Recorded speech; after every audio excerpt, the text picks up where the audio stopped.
Hi hello నమస్తే, welcome to medical media tech channel. Dental సర్జరీలో భాగంగా ఇంప్లాంట్స్ కి ఎంతవరకు ఖర్చు అవుతుంది, ఏ రకంగా ప్రిజర్వ్ చేస్తారు అనే దాని గురించి మనం ఇప్పుడు తెలుసుకుందాము.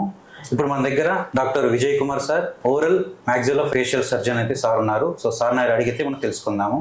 Hello sir. Hi. First of all thank you so much sir, me valuable time మాకు ఇచ్చినందుకు. ఇంత బిజీ షెడ్యూల్లో కూడా మా సబ్స్క్రైబర్స్ కి, మా ఛానల్ కి టైం ఇచ్చినందుకు thank you so much sir. అయితే ఇప్పుడు ఉన్న జనరేషన్ లో చాలా మందికి పళ్ళు పుచ్చిపోవడం కానీ, పళ్ళు రాలిపోవడం కానీ జరుగుతుంటుంది కదా. సో వాళ్ళు ఇంప్లాంట్స్ కనేసి రకరకాల క్లినిక్స్కి అయితే వెళ్తూ ఉంటారు. వెళ్ళినప్పుడు వాళ్ళు ఒక్కొక్క టైప్లో ఒక్కొక్క అమౌంట్ చెప్తూ ఉంటారు. ప్యాకేజ్ అమౌంట్ మేము 20,000కే చేసేస్తాము, మేము 40,000 చేస్తాము, కొంతమంది ల్యాక్స్లలో కూడా చేస్తానే వాళ్ళు కూడా ఉన్నారు sir.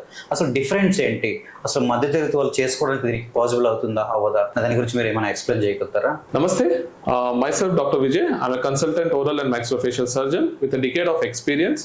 I would love to share my expertise and experience in the field of dental implant. ఈ dental implant అనేసి ఒక ప్రొసీజర్ ఫర్ టీత్ రీప్లేస్మెంట్ కి జరుగుతుంది. యాక్చువల్లీ ఇది చాలా మందికి చాలా అపోహ, చాలా డౌట్స్ ఉంటుంది. అసలు డెంటల్ ప్రొసీజర్లో డెంటల్ ఇంప్లాంట్ చేయించుకోవాలా, అసలు మనం టీత్ రీప్లేస్మెంట్ కి చేయించుకోవడం మంచిదా కాదా అనేసి చాలా అపోహ ఉంటుంది. డెంటల్ ఇంప్లాంట్ అది ఎవిడెన్స్ బేస్డ్ ప్రాక్టీస్ మీద ఉంది. చాలా సంవత్సరాల మీద క్లినికల్ ట్రయల్స్ అయ్యి ఇట్లాంటి ఇంప్లాంట్ మన ఇండస్ట్రీలో, మెడికల్ ఇండస్ట్రీలో రావడం స్టార్ట్ అయింది.